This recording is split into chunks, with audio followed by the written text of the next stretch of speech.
সাল্লাম আমাদের কাছে স্পষ্ট পয়গাম দিয়েছেন, আমাদের কাছে স্পষ্ট মেসেজ দিয়েছেন, আমাদের কাছে স্পষ্ট বার্তা দিয়েছেন।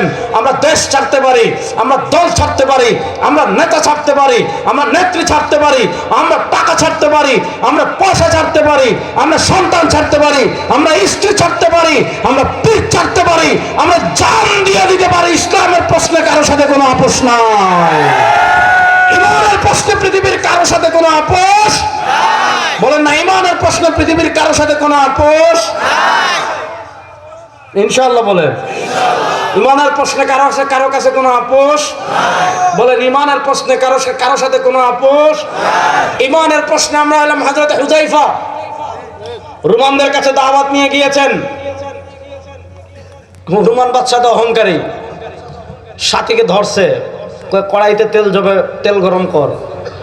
বড় কড়াইতে তেল গরম করেছে, বলছে ইসলাম ছাড়ো নাহলে ভর্তা বানাই দিব, ফ্রাই বানাই দিব। ইমান ছাড়ে না।